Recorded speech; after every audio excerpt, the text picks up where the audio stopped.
Assalamualaikum warahmatullahi wabarakatuh. Pada pertemuan hari ini, kita akan masuk di bab yang pertama, yaitu tentang perumusan dan penetapan Pancasila sebagai dasar negara. Sebelum masuk ke materi, saya akan memaparkan tentang perumusan dan penetapan Pancasila sebagai dasar negara. Pancasila sebagai dasar negara merupakan hasil perjuangan para pendiri negara. Mereka adalah orang-orang yang berjuang untuk mendirikan bangsa dan negara Indonesia. Jasa-jasanya sudah seharusnya selalu kita kenang atau ingat, seperti yang diucapkan oleh proklamator kemerdekaan Indonesia, Insinyur Soekarno, "Jangan sekali-kali melupakan sejarah." Pernyataan tersebut lebih dikenal dengan singkatan Jas Merah. Tidak melupakan sejarah perjuangan bangsa merupakan kewajiban seluruh warga negara sebagai bangsa Indonesia. Melupakan sejarah perjuangan bangsa sama artinya dengan menghilangkan identitas bangsa Indonesia. Para pendiri negara telah merumuskan dan menetapkan dasar negara. Hal ini dalam rangka untuk menggapai cita-cita nasional sebagai negara yang merdeka, bersatu, berdaulat, adil, dan makmur. Dasar negara Pancasila berguna untuk mengantarkan kemerdekaan dan kejayaan bangsa Indonesia. Pada bab ini, kalian akan mempelajari sejarah dan nilai dalam perumusan serta penetapan Pancasila sebagai dasar negara. Selain itu, akan kita pelajari juga bagaimana Pancasila dihayati oleh bangsa Indonesia di tengah kehidupan bangsa yang beragam, agar tercipta keharmonisan. Diharapkan setelah mempelajari bab ini, kalian akan mensyukuri dan menghargai proses perumusan dan penetapan Pancasila sebagai dasar negara.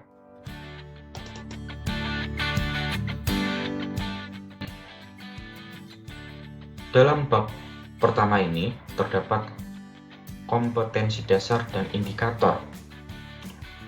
Kompetensi dasar ada 4. Yang pertama, 1.1, mensyukuri proses perumusan dan penetapan Pancasila sebagai dasar negara.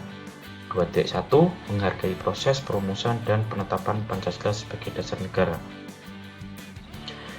3.1, menganalisis proses perumusan dan penetapan Pancasila sebagai dasar negara.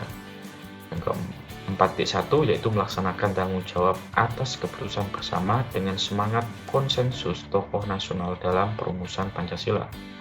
Adapun indikator dalam bab 1 ini, yang pertama yaitu mendeskripsikan perumusan Pancasila sebagai dasar negara dalam sidang BPUPKI. Yang kedua yaitu membandingkan pendapat para pendiri negara tentang isi Pancasila. Yang ketiga itu mendeskripsikan perumusan dasar negara dalam sidang Panitia 9. Yang keempat yaitu mendeskripsikan penetapan Pancasila sebagai dasar negara. Yang terakhir yaitu menunjukkan semangat komitmen para pendiri negara dalam merumuskan dan menetapkan Pancasila sebagai dasar negara. Oke, kita masuk ke materi ya, yaitu sejarah pembentukan BPUPKI. Bahwa kita ketahui semua bahwa Indonesia itu mengalami sejarah panjang dalam melawan penjajah.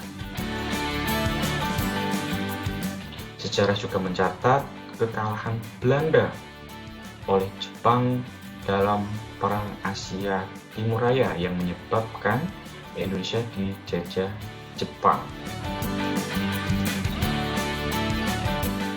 Jepang mulai menguasai bangsa Indonesia ini pada tanggal 8 Maret 1942. Kedatangan Jepang semula disangka baik oleh bangsa Indonesia. Karena apa? Karena Jepang sama-sama dari Asia, maka Indonesia berprasangka baik kepada Jepang agar bisa membantu kemerdekaan bangsa Indonesia karena sama-sama dari Asia. Banyak semboyan yang dikumandangkan seperti Jepang pelindung Asia, Jepang pemimpin Asia, Jepang Cahaya Asia. Hal ini bertujuan untuk menarik bangsa Indonesia.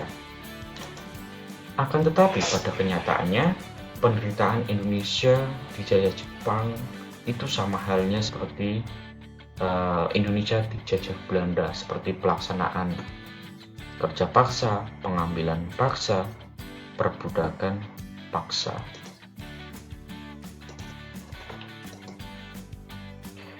Pada tanggal 7 September 1944, dalam sidang istimewa ke-85, Perdana Menteri Koiso mengumumkan bahwa Indonesia diperkenankan merdeka di kemudian hari. Nah, sebenarnya yang menyebabkan dikeluarkannya pernyataan tersebut karena Jepang itu semakin terhimpit karena semakin terjepitnya angkatan perang Jepang melawan sekutu. Nah, sekutu di sini yaitu ada Inggris, Amerika Serikat, dan Belanda. Jadi kemenangan Jepang itu ternyata tidak bertahan lama. Pihak sekutu ternyata melakukan serangan balasan kepada Jepang, sehingga Jepang kalah dan kepemimpinan diambil alih oleh sekutu. Dan situasi ini menyebabkan Jepang semakin memburuk. Untuk memenuhi janjinya, yaitu pada sidang istimewa, Jepang membuat BPUPKI, yaitu Badan Penyelidik Usaha-Usaha Persiapan Kemerdekaan Indonesia, atau dalam bahasa Jepangnya disebut Tokuritsu Jubi Kosagai, pada tanggal 1 Maret 1945.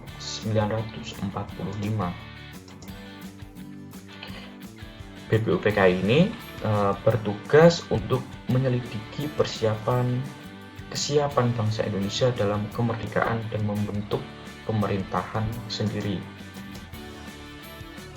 Kepengurusan BPUPKI itu dilantik pada tanggal 20 Mei 1945. Letnan Jenderal Kumagichi Harada itu menunjuk Dr. Rajiman Widyodiningrat sebagai Ketua BPUPKI, RP Suroso sebagai Wakil Ketua BPUPKI, dan Ichi Bengasio sebagai Wakil Ketua BPUPKI. Nah, jadi wakil di sini ada dua, dari Indonesia dan dari Jepang. Anggota BPUPKI berjumlah 67 orang yang terdiri atas 60 orang dari Indonesia dan 7 orang dari Jepang. Nah, dari Jepang ini, yang 7 orang ini tanpa hak suara.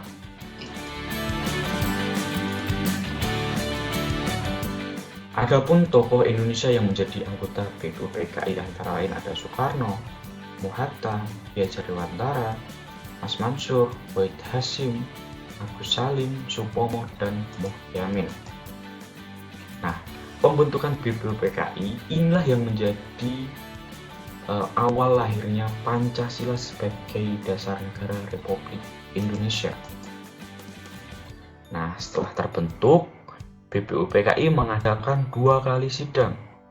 Sidang pertama pada tanggal 29 Mei sampai 1 Juni 1945 itu membahas tentang dasar negara. Sidang kedua pada 10 Juli sampai 17 Juli 1945 itu membahas rancangan Undang-Undang Dasar.